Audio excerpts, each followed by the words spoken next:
are a rapid deployment strike force trained to operate on land, sea, and air. We have to have this mindset that we are willing to go and give more than the ordinary soldier. To become one of these warriors, the best of the best must undergo one of the world's toughest training courses.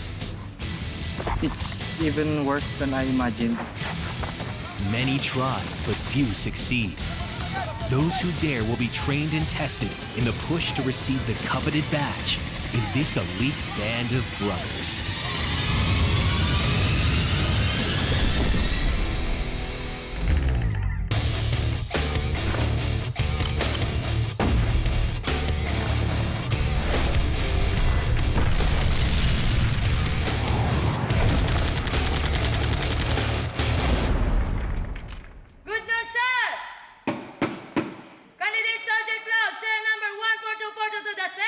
With 56 companion, request permission to enter the mess hall, sir! This is the Marine Basic School, where they turn ordinary civilians into some of the toughest soldiers in the Philippines. For the next 6 months, these volunteers will endure some of the most unforgiving training the country has to offer. Mostly, based kami sa disiplina dahil ang disiplina ay napaka-importante sa isang marino. Dahil may kahirapan ng training, kung hindi ka disiplinado, hindi mo kakayahin ang training. This discipline is what forms the core of a force recon ethos, crucial in defending a country rich in conflict. The Philippines is an archipelago of over 7,000 islands.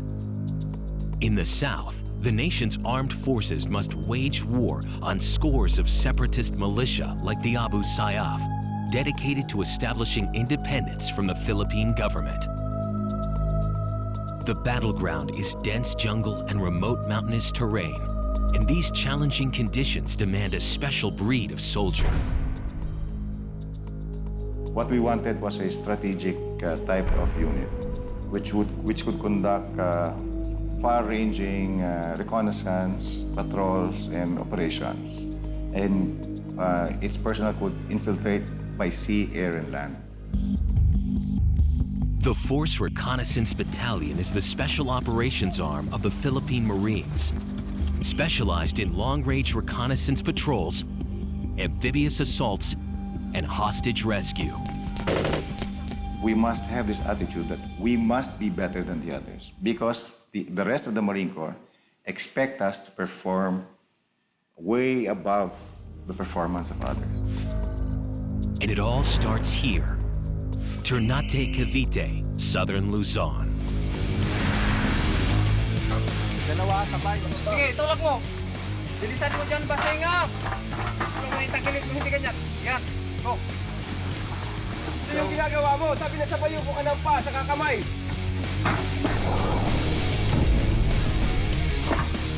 Ikaw din magsahil. Ayusin mo, ituwid mo yung paa mo.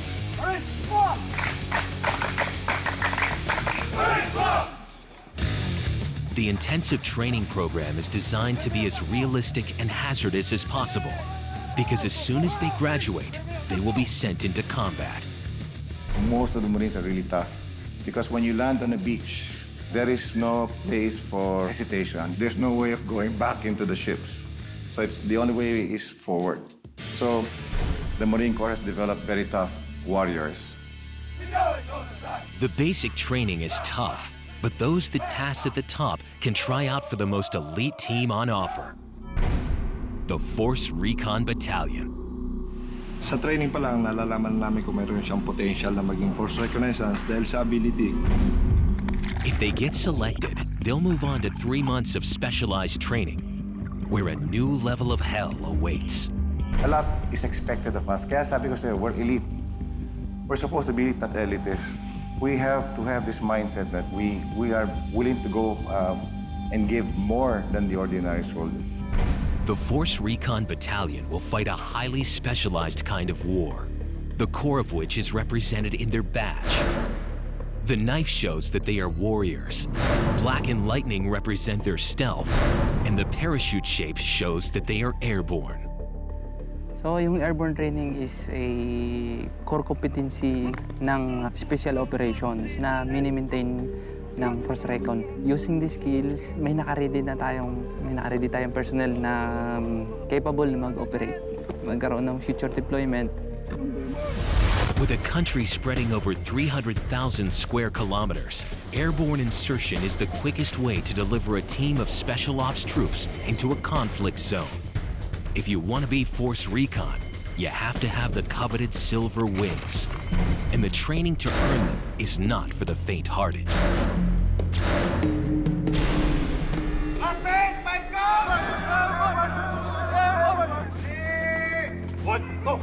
Day one, and the recruits are stripped of their ranks. From this day on, everyone will be a number. On equal footing, they all share the same goal, the jump of a lifetime. I now declare your training starts today. Airborne training requires a special dedication and courage because airborne training is very challenging physically and mentally. They begin with the spring up and out roll call, a physical workout designed to help their landings. Hindi yung mahina yung katawan nila, hindi sila makakalabas sa aircraft, ganun. Kaya lahat ng mga exercises dyan na tinuturos ka nila is for the purpose ng jump training.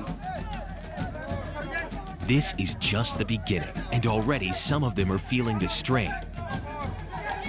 Recruit 23 is the oldest of the batch. Siyempre, stress talagang pagod ka talaga sa opening. Ang pinakamahirap is yung ground training or topping phase. Kasi dito, nagkakaroon ng adjustment eh. Nag-a-adjust ka psychologically, physically. In this first phase, close to 25% will be eliminated. Candidate 6 hopes he won't be one of them.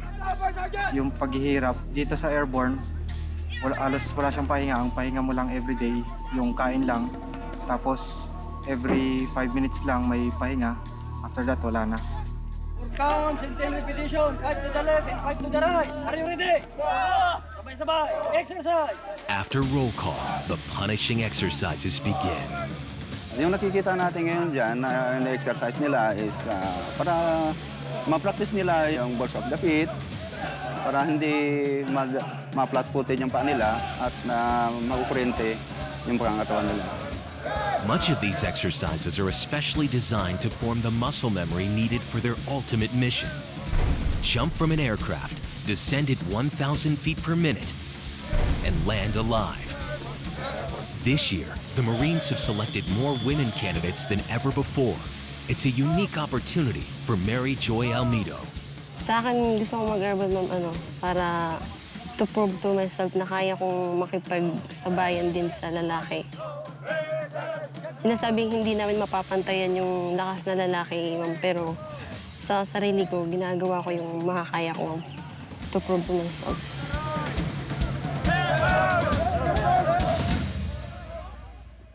Wag mong isipirit talaga. Wag mong isipirit yung ilmo. Ang nakaklip talaga, i-clip mo talaga siya. Wag mong alisin doon sa helmet mo. I-clip mo yung chin. Ganyan. The first thing these recruits will learn is the last thing that happens, the landing. Getting the body into a flexible position for it to withstand the impact of hitting the ground. Not landing correctly could lead to severe injury or death. This is just a taste of what the next 5 weeks are going to be like. It's a lot of repetitive moves and motions, but this is where their discipline and focus will be put to the test. And ganun talaga, pag nag-undergo ka ng training, mahirap talaga sa mahirap yun. So, isipin mo na lang sa training na lahat yun may purpose, kaya nyo ginagawa.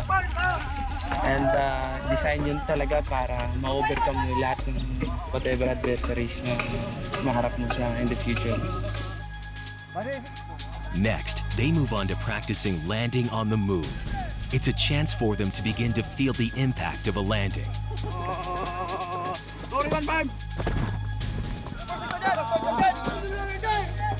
From here, the recruits move to Fort Magsaysay, where they will find out if they have what it takes to jump from a tower 60 feet high and survive. I imagined it to be worse. It's even worse than that. For the toughest missions, the Philippine Marine Corps send in their specialist operators, the Force Reconnaissance Battalion. These men are the best of the best. Hoping to join this elite group are 92 men and women in Stage 1 of their airborne training course. Over the next 2 weeks, the rigors of the training schedule will become extreme as they prepare to move from ground training to tower jumps. Already, the toughening phase has forced out 2 volunteers. 92 kaming pumasok dito, hindi ko alam kung 50% yung makakagraduate dito. Kasi mostly nagbaback out dahil minsan sa sobrang ding pagod. But the 7 women trying to make the grade are still hanging on. Sobrang pagod din, hindi na rin kaya minsan. Kaya matatawag talaga siyang special. 3, 2, 1, stop! Kanya-kanya kasi kayo eh. Teamwork ha, teamwork. Backboard to! Back to barracks, pull out! This time yung class na to, baka konti yung nag-back out dahil nga mahaba yung preparation, maganda yung preparation nila. One of the riskiest procedures for an airborne warrior is to safely exit an aircraft. The Force Recon jump as teams with split-second accuracy. Delays on exit could mean landing miles from your target. Tayo ngayon sa Macdor ha. Ito Macdor, ito yung bale aircraft natin sa lupa. Kasi wala tayong aircraft na pagpraktisan. Dito muna tayo mag-practice. Dito natin ginagamit ito sa exit. Stand in the door. Kumano 5-6 Sergeant? Crouch siya, huwag kayong malon kaagad. Umexit kayo dito. Ulitin ko naman. Takin yung ulo. Clip your elbow. Proper grabbing of reserve. While counting, knees together, feet together, and spring up and out. Kasi pag di ka mag-spring, either babangga kayo sa side ng aircraft. Go! 1,000, 2,000, 3,000, 4,000. Hop! Ngayon, grab siya niya ganyan, di ba? Ang GM, titingnan ka ganyan yan. Ulit. Baka, lahang jumper siya or partial o total. Ha? Yan ang trabaho ng GM. Kaya gagawin nyo yan, once Macdor natin dito, gagawin nyo proper. This training is for fixed line jumping. A line is attached to the aircraft, which automatically releases the parachute as soon as they jump. But things don't always go to plan.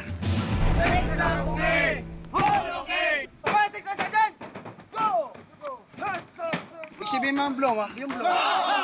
Yung cloud sa ako na sini natin yung blow na yan, ma'am eh. Ibig sabihin, wala kang parachute nakikita doon, ma'am. Wala kang parachute. Ibig sabihin, wala total talaga na di bumuka yung parachute mo. Kasi sinasabi yung blow. Kaya pag blow, ibig sabihin, parachute ka agad. Their next test is to practice the malfunction procedures while being suspended 5 feet off the ground. They have to react to any of 3 possible scenarios. Necessary procedures that could someday save their lives. Water landing! Helmet disengage! First up is Candidate 1, one of the senior members of the batch. His performance will set the bar for the others.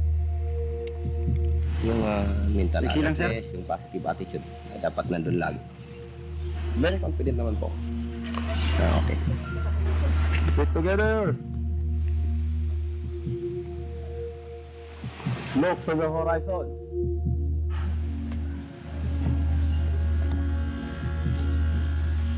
Okay, ready?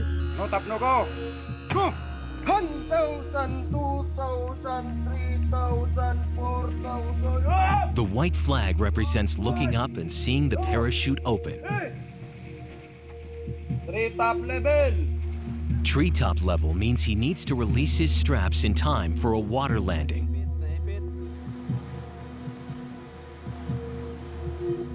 Hello, Owan. Balik na lang. Yung nahirapan akong magtanggal ng right strap. Saka lumaan na kasi nung gamit. Na ano siya. Hindi na siya madaling i-release kasi pang training lang yung mga gamit. Pag nangyari po yung ganun sa totoong buhay, may mangyayari hindi maganda sa'yo kasi madili ka na. And that delay means he runs the risk of getting dragged underwater by his chute and drowning. But when things go wrong, the Force Recon is always ready. Adapting and surviving in every situation is an essential part of their training, especially in the water.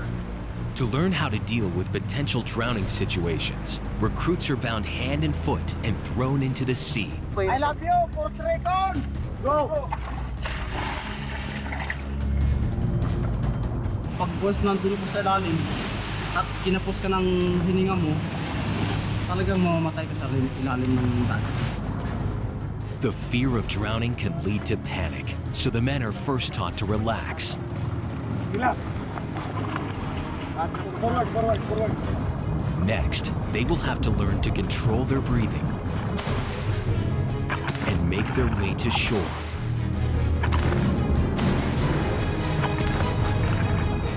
10% of the Force Recon recruits who take this test are expected to fail. Back at the Special Ops Camp, the Airborne Course is in the final stage of their ground training. Next, they need to overcome their toughest challenge yet. When airborne soldiers land in high wind conditions, they risk being dangerously dragged for long distances. They must learn how to get out of potential trouble. To practice, 10 men will drag a recruit along the ground to simulate wind drag. To pass, they need to be able to regain control by standing up. Ito ang procedure ng pag-recover. Pag hindi, kaya nang makipwel. Kasi matigas na yan, nakakuha na yan ng fully bloom na yung parachute. Ha?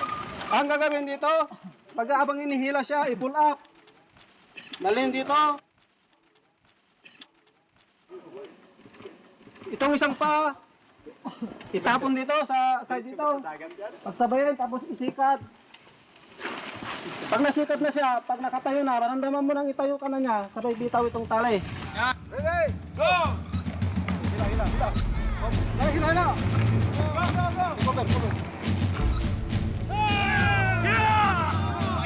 They've got just a few meters to force their bodies around.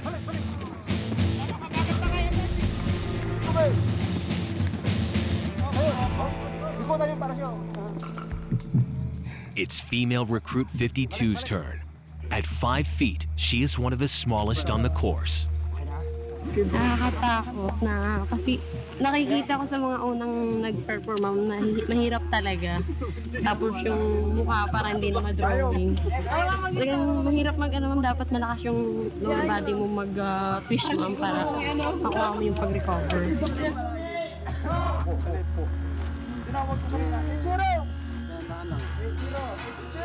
Ito, bend mo to bend mo to konti yan. Yan ha. Saka mo ibabit. Body twist ha. Pull up ka muna sa body twist ha. Hindi ganyan. Sige to, sir. Sige to. Bilis mo. Hinay lang. Hinayan nyo lang kasi magasgas. Ano, prepare? Ay, sorry. Ready? Tapo yung braso mo, Joy. Go! Recover! Up! Balik! Up! Hold! Pull up mo. Ano, hila? Ay, Sergeant. Sige. Huwag mo munang pulapan. Dali, tingnan mo ko. Yung pulap mo talaga. Pulapan mo yan. 52 has one last try to get this right. Go! Pull up! Tapo yung pa! Go!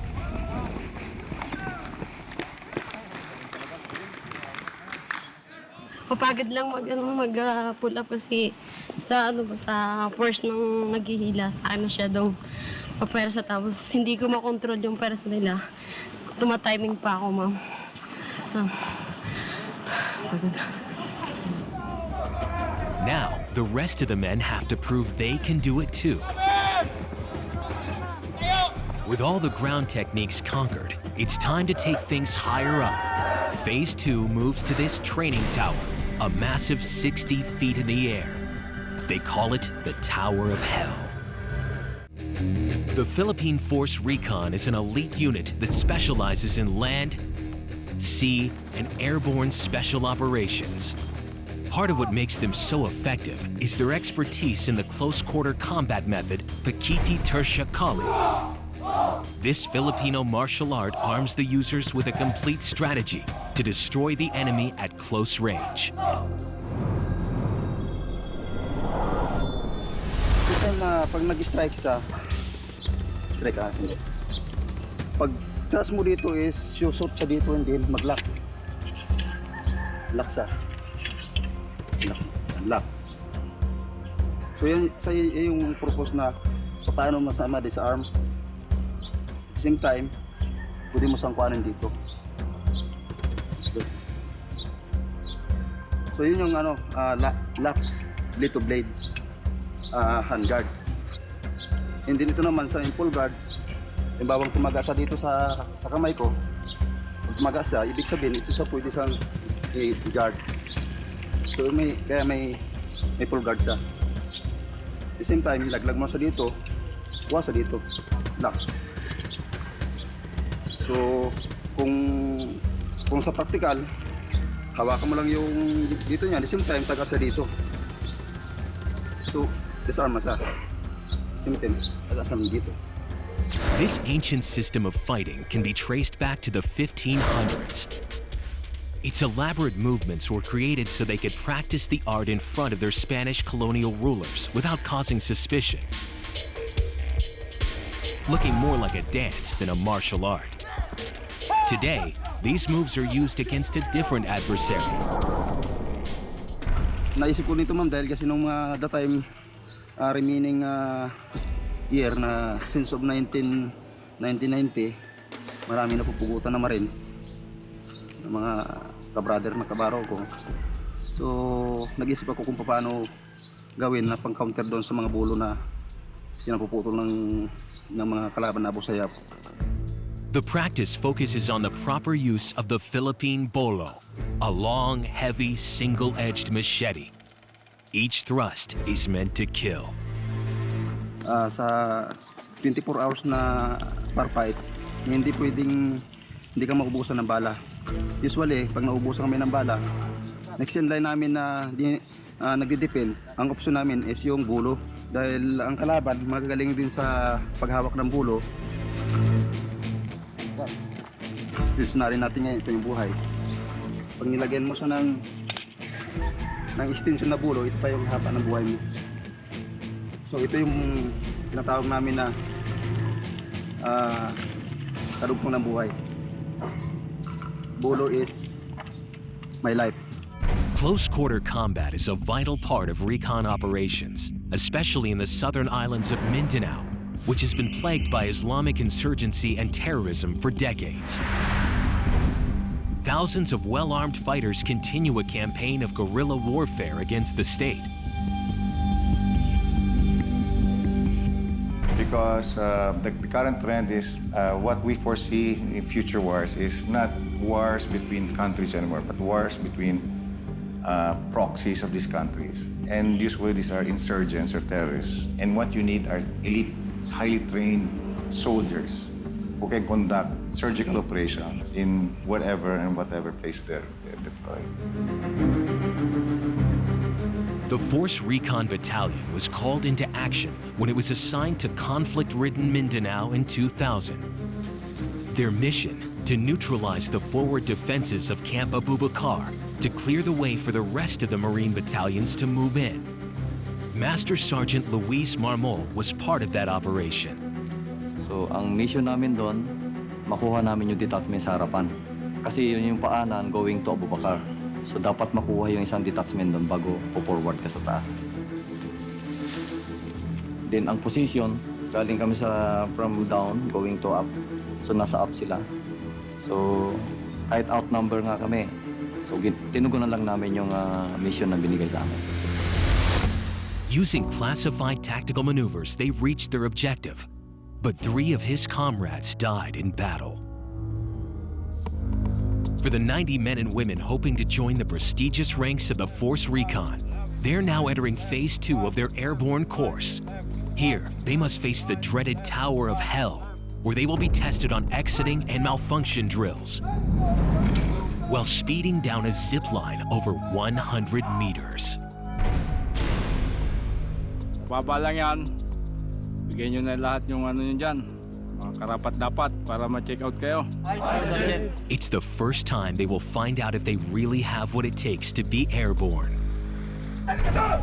One small step into thin air takes a huge amount of courage.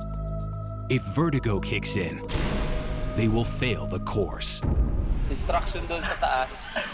Yung riser nasa likod dyan. Huwag kayong papayag na yung riser nasa harapan nyo. Dahil pagtalon nyo, tatama yan sa mukha nyo.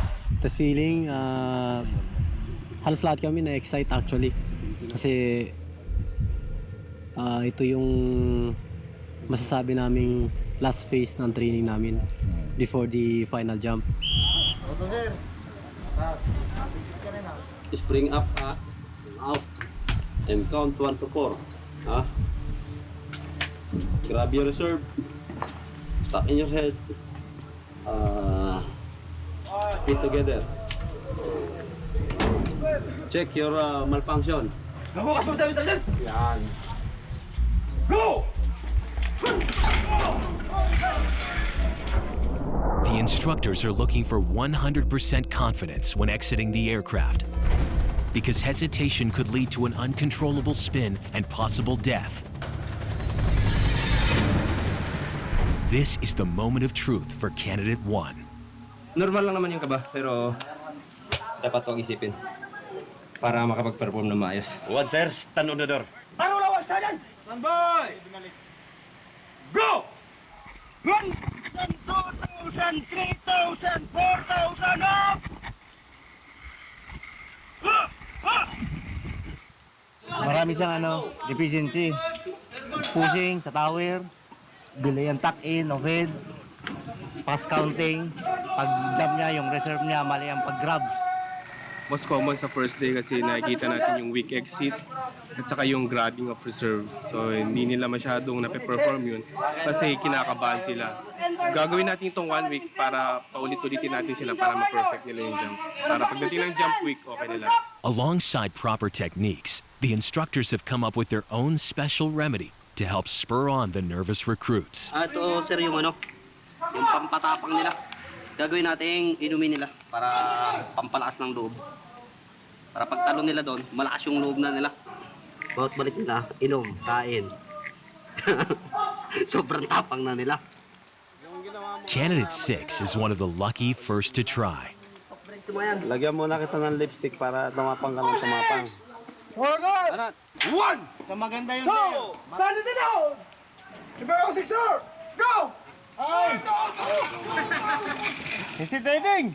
No tap, no go, but nag-do ko! At the end of the zip line, a rope stops the recruits from hitting the trees.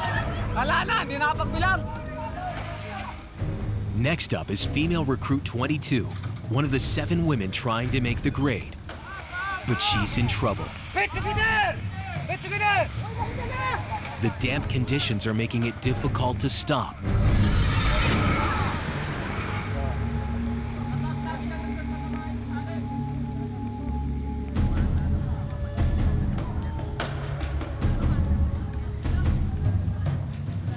Okay? Stress, natamaan ng lubid ng pagbaba ko. Kaya medyo hindi ako makaya na konting sapa lang. Ito mismo sa may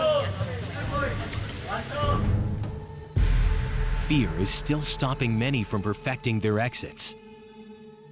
They have 7 days to get it right or they miss the jump of their lives and the chance to be part of one of the most elite special ops teams in the country. From airborne operations to sea and jungle warfare, these men of the Force Recon are the first amongst equals.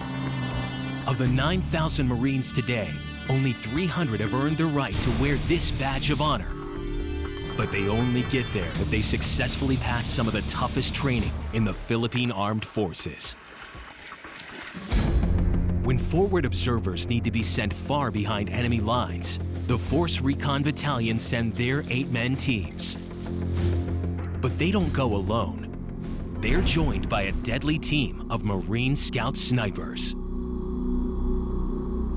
Sinusuportahan din nila yung mga operating units sa putok. Pinuputukan nila yung kalaban na merong kinukuberan nila yung nag-assault. The Marine Scout snipers are masters of camouflage and marksmanship, living up to their motto, one shot, one kill. Ang isang sundalo pag marunong bumaril, unang-una makakalis ka sa dami ng bala na ipinuputok. Once na pumutok pa, alam mong may tatamaan ka. To pass the final stage of sniper training, they must put their own lives on the line. This is the confidence firing test. A mistake in this live fire exercise doesn't just mean failing the course. It could mean instant death for their comrade in arms. Normal na yan sa isang tao, may nervous na lang. Pero dapat i-overcome yung nervous na yan. It's designed to replicate the psychological pressure of a real operation. Unang-una, mama, siyempre, tiwala ako sa sarili ko na kaya kong barilin yung lobo. Tsaka tiwala din ako dun sa kabady ko na kaya niyang tumayo sa harap. Kasi alam ko yung kakayahan ng kabady ko, alam ng kabady ko yung kakayahan ko. Kaya yung tiwala, nasaan? 50% of sniper trainees fail this sharpshooting course, either by not making the grade or backing out on this final confidence test. The members of the airborne class are in week 4, the towering phase. This stage is key in perfecting the proper exiting procedure from an aircraft. Each day, the challenge of carrying more gear has been added. Tinatalian ito para sa quick release. Kung halimbawa may combat jump, ito na yung mga dala-dala niya. I-release niya bago sa maglan kasi hindi siya makaperform ng PL pag hindi niya ito na-release. Today, the jump has to be made wearing full combat gear, all 15 kilograms, and carrying a weapon. Ali, ito yung last day ng towering ng mga estudyante. Start sila, hindi pa masyadong marurunong pero ngayon, perfect na nila yung, halos perfect na nila yung pag-jump dito sa tower.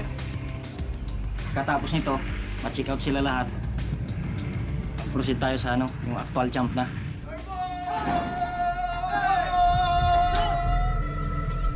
May kaba pa rin pero kaya laban. Spring up and out! Elbow clip! Head tuck in! Stop! All sergeant! 1,000! 2,000! Kaya dapat ma-qualify nila yung lahat na rifle o pack na same pa rin yung ginagawa nila doon sa ground, yung proper grabbing of reserve.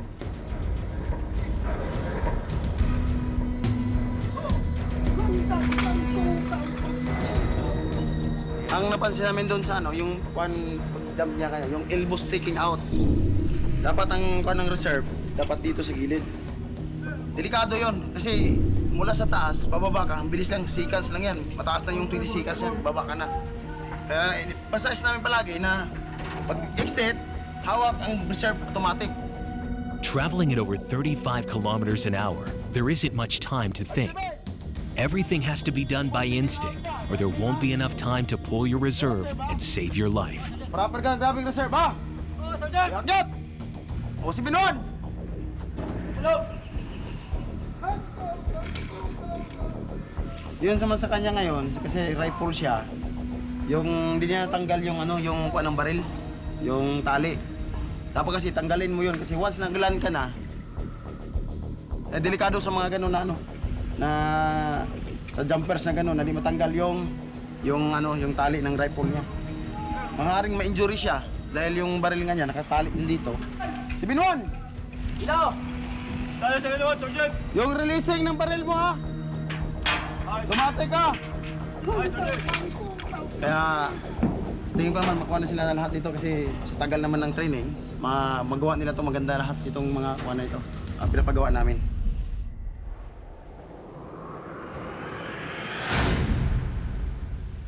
It is the last day before the jump, and the airborne class is putting in some last-minute practice. Day by day, mahirap po na mahirap. Sa awa po ng Diyos na naipasan naman po namin lahat.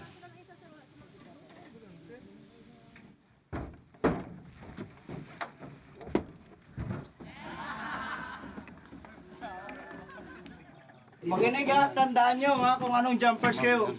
Makinig. Porto, tandaan nyo kung anong jumpers kayo ha. Back lagi yung 5.0 performance.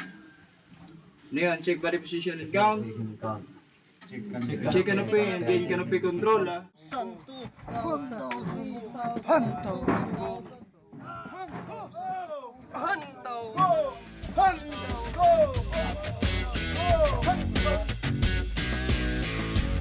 Ang paa, posisyon na!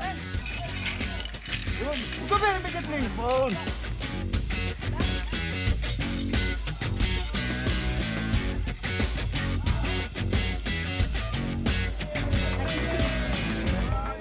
As they contemplate the final hours before their last test, the recruits share some lighter moments. It's key in strengthening the ties of brotherhood amongst Marines. Itong airborne training ng Marines ay napakahirap. Pero at the end of the day, pagkatapos ng training, so sama-sama kami sa barracks, nakakapag-usap-usap kami. So kahit pa paano, nawawala yung pagod, yung hirap. So para lang po kami isang pamilya dito na nagkakatuwaan. Last night, we jumped the night before. We gotta jump tonight as we never jumped before. Depending on these bonds is how small elite teams overcome enemy forces. It is a matter of life and death. Because behind enemy lines, the only thing they can depend on is each other. The recruits may have conquered their fear of the tower, but things are about to get tougher. All their weeks of training will be put to the test, and this time, if they make the same mistakes, they could pay the ultimate price. In the Philippines, an elite force was formed to counter the nation's communist and Islamist insurgencies. They are the Marine Force Recon Battalion, who are ready to take action at any moment on land, sea, and air. The day they have all been training for has arrived. It is Jump Week. Today, it is fly or fail. The recruits will have to exit from an aircraft at 1,500 feet and land safely a total of 5 times in order to earn their silver wings. Kung naririnig mo ako, advice ni CD mag-early ng 2 seconds from go pan and sad over. Roger, Roger. Okay, Tango Yankee, monitor. They will be jumping out of a Bell UH-1 helicopter. This aircraft is used to drop troops into remote areas for an assault, taking the enemy by surprise.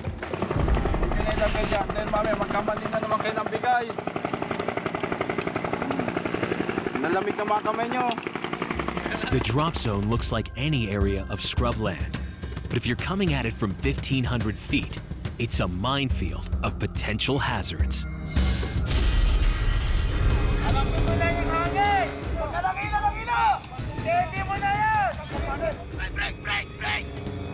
Despite 5 weeks of training, their first jump from the aircraft is exposing all of their mistakes. Nung ako yung pang-fifth jump, sumabit ako sa pang-apat na static line pero naibaway ko agad. Kasi first jump ko, hindi ako gumawa ng tama. Sinubukan kong itayo yung itong parachute na MC1. Talagang nakakon yung pa ako. Talagang napilayan ako dahil hindi ako gumawa ng tama.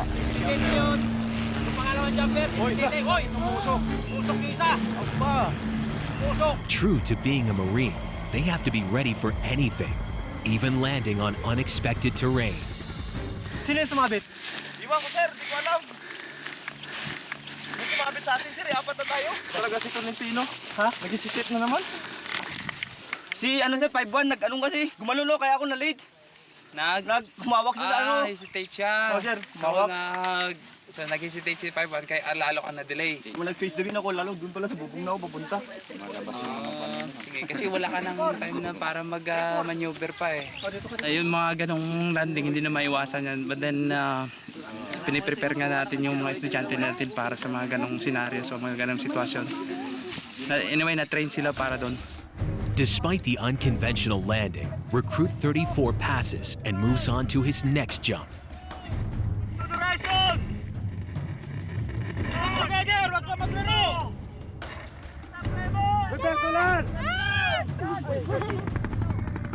But for one recruit, this is his last jump for a long time.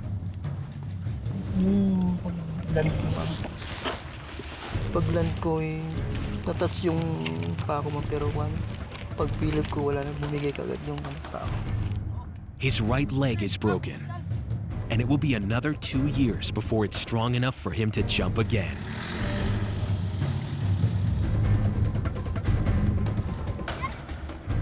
The rest of the airborne class is getting the hang of it. But there is a problem. Training has been stopped. Yun naman, hindi naman kasi namin hawak yung talaga schedule ng aircraft. Yun, nag-aantay lang kami ng schedule. Tapos more on mga pep na antayin lang talaga kasi lahat naman hindi nakaka-graduate ng airborne kung hindi ka makakapagtalo ng 5 jump. The aircraft has been called away to an operation in Isabela, northern Philippines. The conflict this time coming from the country's 40-year struggle with communist insurgents. Hindi kasi maiwasan yung magkakaroon ng pagsukwa. Sa ngayon, continues the basic training of the jumpers and then wait for tomorrow. With just a jump away from receiving the coveted silver wings, all the recruits can do is wait nervously. Nobody knows if they'll have the chance to pass the course, or if this conflict means all their hard work will be for nothing.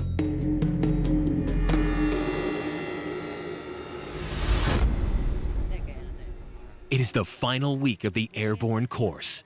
After days of waiting, the recruits finally have a chance to complete the 5 jumps to earn their wings. Okay, next stick. Sino pa hindi naka-first jumper dyan? Oh, pasok dito. Meron na po, ma'am, na 4 jumps. Yung actually 51 jumpers. Then yung naka 3 jumps pa lang, ma'am, 38. Just as the first team jump, strong winds halt the training. This weather is the most dangerous time for jumping. And one recruit is missing. Meron po sila palayo dun sa kanina. Kasama siguro namin gawa ng malakas na talaga yung hangin. Tapos na, di ba rin siya na doon? Kanya na balance masyado yung niya. Na-obra yung parachute niya kaya lumayo talaga siya ng gusto. Malakas sa hangin sa taas daming lakas. Tapos magaan pa siya. Wala, ipapadala siya doon sa... Pero okay naman yun. Sa sunog yun, umusok. The wind has caught Recruit 1. It's a small injury, but with the strong wind, it could have been much worse. Finally, a break in the weather. Recruits 52, 6, and the rest of their group are on their final jump.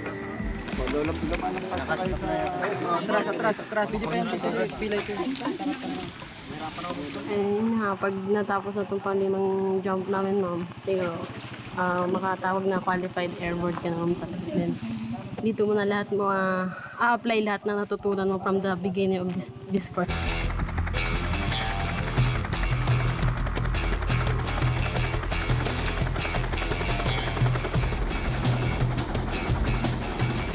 Totoo lang po, natatakot din po ako.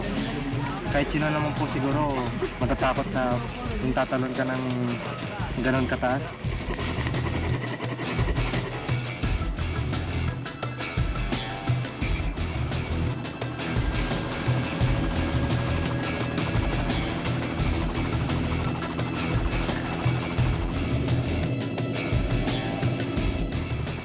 Lahat naman tayong tao may kaba pero nalalabanan siya. Tapos iwala lang talaga sa sarili. Sa mo, ma'am, buo yung loob mo, ma'am, kasi tatalon nun. Pagdating sa taas, ma'am, kami na yung hawak ng buhay namin kasi lupa na yung babagsakan namin. gagawin ko lahat para matapos. Saka matagal din ako. This is the moment they've all been working towards, their 5th and final jump, the one that will finally earn them their silver wings.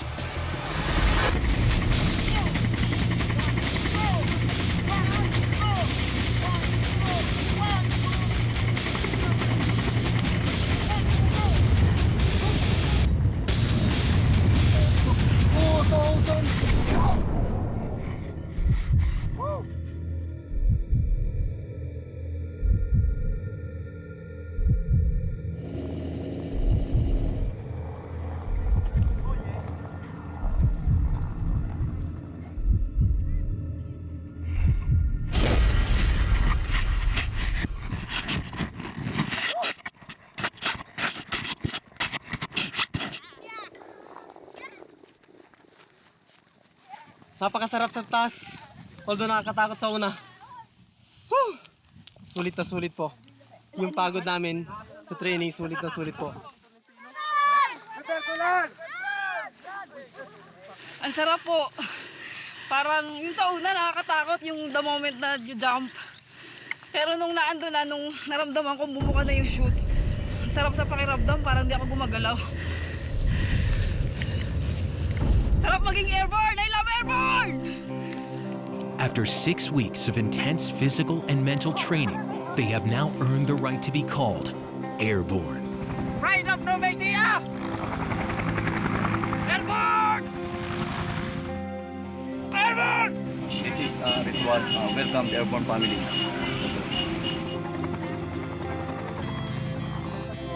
Dahil marin ka, kahit anong hirap patay. Pag natapos mo siya, napakasaya. Pagka sa pagkakataon. Itong badge ng Marine Corps, simbolo ito ng Philippines, red, blue. Alika, 3-5! Airborne! Airborne! Airborne! Masarap kasi subukan mo nang tumulon sa totoong real na aircraft. Para kang anghel na lumulutang sa lapaap. Last night, we jumped the night before. We gotta jump tonight as we never jumped before. 'Cause when we jump, we're happy as can be. 'Cause we are the member of the Airborne Company, the best company.